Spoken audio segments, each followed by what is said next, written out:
90 to 95% of my audience is male, so I feel like a lot of you guys are going to relate to this same struggle I have. This is something that I'm really bad about neglecting this part of my life, and I feel like this is probably a men's issue because women, I think, naturally want to check this box. There's more of a desire and an urgency to check this box, whereas for men, it's so low on the totem pole that you ignore it and you forget about it, and then years go by. And you're like, wow, I can't believe I'm still doing it. And I'm doing it right now. I'm guilty of it right now as we speak. So let's go through the checklist of what you do as a guy.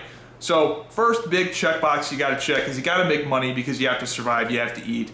That is everybody's first checkbox for the most part.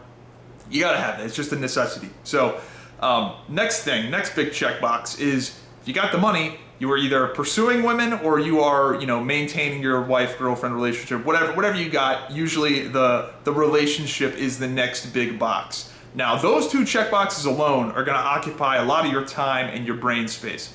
But if you're not doing, if you got more time after that, usually there's some sort of side hustle or some degree of self-improvement. Maybe you're trying to get your MBA, you are doing your own little side business, whatever it may be. Usually, that's the third thing. And then the fourth thing is you're, hanging out with your family, you got the events, the traveling, whatever sort of family maintenance you have to do with your extended family is the next thing. And then what? Then then there's just really not much time for anything else. But you got all the boxes checked, right? Right? Like you got them all checked, right? No, you don't. Because ever since you got out of school, you have likely just neglected your friendships entirely. And this is something that I struggle with.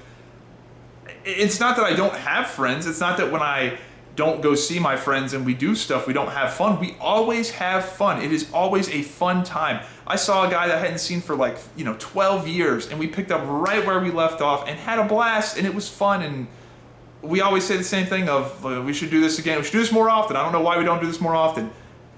And we say that and we leave and then years go by. It's crazy. I don't know what sort of mental block it is, but maintaining friendships with your fellow men is just, I don't know. And it's gotta be because there just isn't that primal desire, caveman brain, gotta provide, chase the women, chase the money. But the friendship camaraderie part, I guess it's just really easy to just bury that. And if you have kids, good luck. I don't know how you pull this off if you have to take Jimmy to soccer practice and Susie to piano lessons on top of, providing and doing all the things you gotta do and changing the diapers. And I don't know, it's crazy. It really is crazy. And I think that's why so many people look so fondly back at high school and college is because there was a forced camaraderie. You were by force having to have conversations with your peers. Now, I think there's a level of honesty and rawness to having a conversation with a peer where there's a level of separation.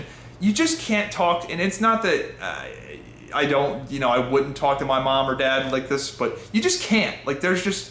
You can't talk to somebody that is in your social hierarchy. You can't talk to your girlfriend or your mom or your dad or your children in the same sort of honest, raw way that you can with a peer where there's a level of separation and your honesty will not affect them in any way. There's just a level of rawness to that. Just recently I had one of these conversations and it was extremely therapeutic, and I'm not a big proponent of professional therapy, but the camaraderie amongst men is the best therapy you could possibly have.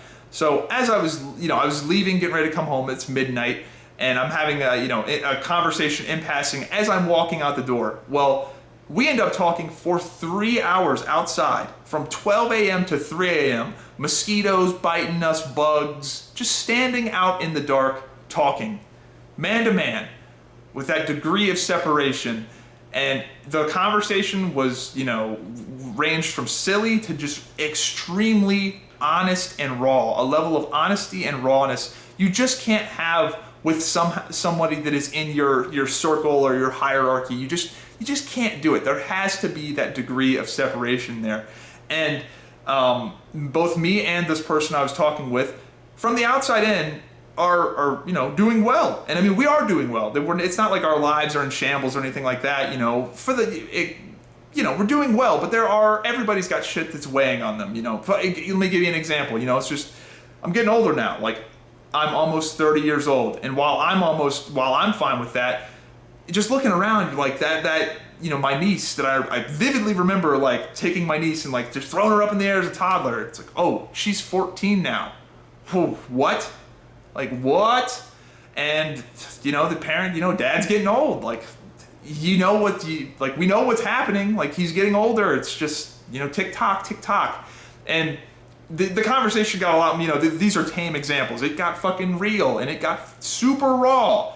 And it was a conversation that we both needed to have, like, just that level of honesty amongst men, where it's just, it doesn't really matter what you say. You can't offend the other person. Nothing you say is going to directly really affect them. Maybe it'll make them think, but man, is that so needed. But man, did I really enjoy and maybe need that conversation. And so did he, because he was keeping the conversation going at 3:30 in the morning. The conversation sort of started off with it being more leaning towards me and, you know, talking about me and whatever, but then it very rapidly went towards him.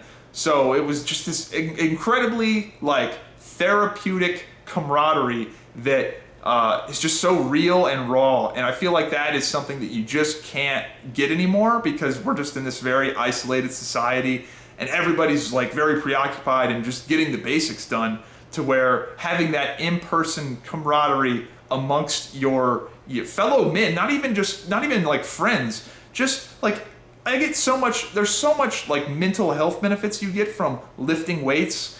Not even the physical part of it, but just like, I walk in and I see a guy deadlifting 405. If we both deadlift 405, we're both friends, because we both have that camaraderie, and we both know that it's hard. Like, that's hard. It doesn't matter if you're black, white, rich, poor. That shit, to get to that point, you had to work hard. So, you know, there's just something to that. There really is something to that camaraderie. And in today's modern world, where people are working from home, or even if you're going into the office, there's usually a high degree of separation between you and your peers. You're talking through a chat room, on the phone. You know, you're both in the same office, but you're talking to each other through computers. There's just so little in-person interaction anymore, to where I'm almost envious of, like, my dad and his friends, because they still do the old school, like, meet up and do stuff. Like, they still do that, whereas, like, I feel like we don't. Us younger folks don't. You know, maybe you go play Warzone with your buddies on Discord, and that's fine. You know, I'm not discounting that, but I think there is something to doing it in person and having that in-person camaraderie with the body language, and I don't know. I feel like there's a lot of people really missing that, and I hope this is something I can genuinely improve on. I honestly just think you just get so distracted by the bullshit of life, that you just neglect your friendships and you make excuses, because by the time you check all those previous boxes, you just want to sleep. You just want to relax, and I don't know. Gotta work on it. Anyway, just something I had on my mind. Maybe it's a blind spot you have as well. Hope you enjoyed the video, and I'll see you next time. Have a good one.